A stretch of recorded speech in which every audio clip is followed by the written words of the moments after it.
Now, we are into financial functions. You see, the Union Parliament has got exclusive financial functions. The first is the budget. You know, the budget is the income and expenditure of the government, and you at the same time know that there is a separate budget session where the budget of the country is made, and budget of the country is made, and and thereafter the budget is applicable for the ensuing year. All right. Now, when the budget is made, not a single naya paise can be raised in form of taxes, nor a single naya paise can be shown as expenditure without the prior permission or prior approval of the Parliament of India. All right. So, that is the most important thing, that every single naya paise is also budgeted. All right. And the Parliament has the exclusive power to make the budget of the nation. So, that is how the budget is made, and you all know the budget is the income and expenditure of the government. Next is the Consolidated Fund of India. You see, this is a kind of fund, you know, which is not within the ambit of the budget itself. It is a different fund, and you know, this fund is actually made in order to pay the President of India, the Vice President of India, the Election Commissioner of India, and many, all neutral bodies. And you see the Attorney General of India. These are some of the important neutral members. All right. Now, they are given their salary from the Consolidated Fund of India, and this fund is not subject to voting in the Parliament. Regarding this fund, it cannot be voted in the Parliament. As I just told you, it is beyond the ambit of the control of the Parliament. All right.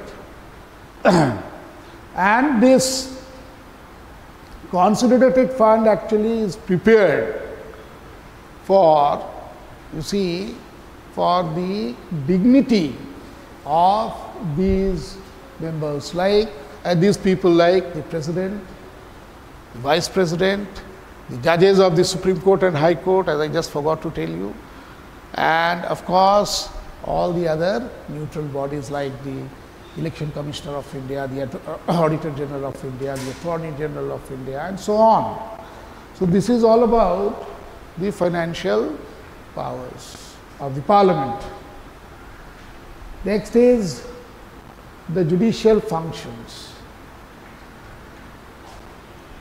Now, in the judicial functions of the Parliament, although Parliament is a legislative wing, but still it has been given judicial power. So, you can understand the the power of the Parliament itself. See, the Parliament has also been given judicial powers, functions.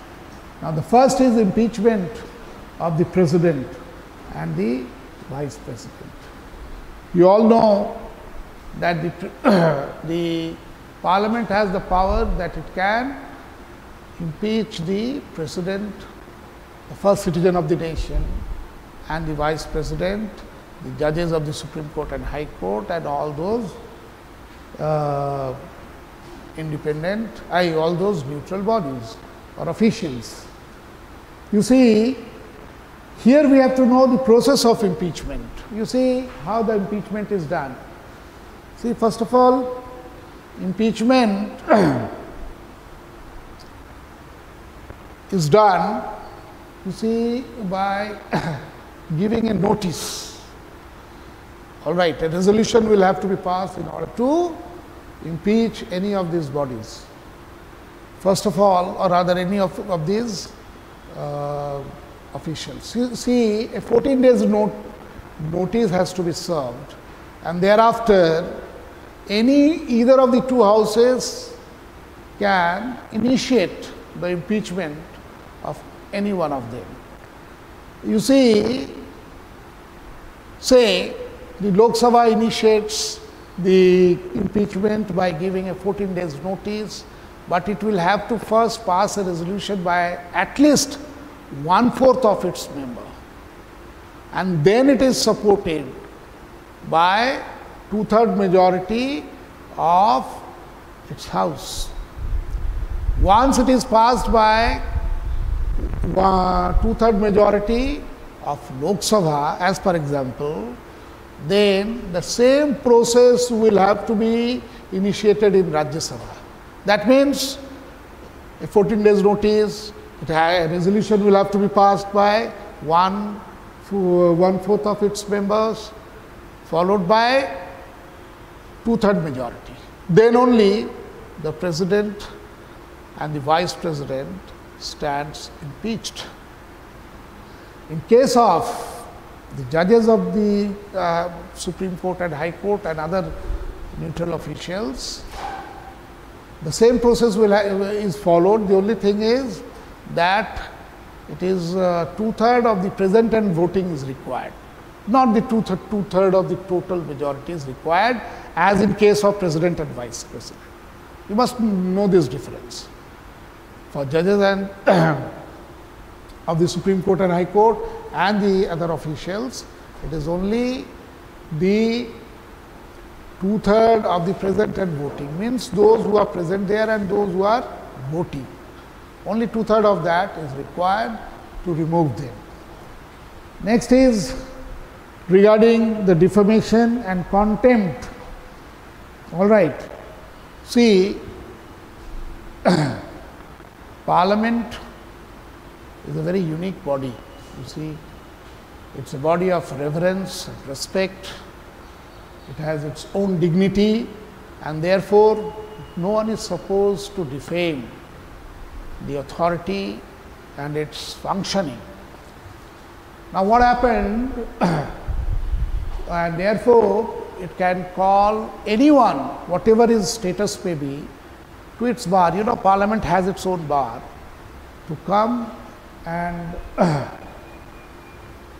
face the bar when that person or organization is supposed to have defamed the Parliament or has criticized any member of the Parliament or anything of that sort.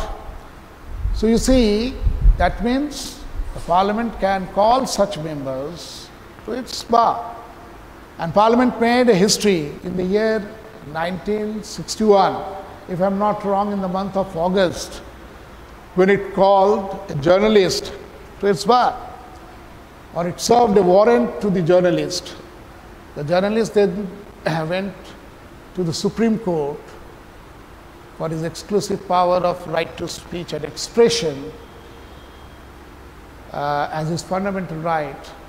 So, the Supreme Court upheld the decision of the Parliament. Then thereafter what happened? Then the person concerned had to write a letter of apology to the Parliament. That means the sanctity of the Parliament will have to be maintained. All right. So, the Parliament cannot be defamed, it cannot be put into contempt. All right. That is it. ठीक है Ravi? Ravi?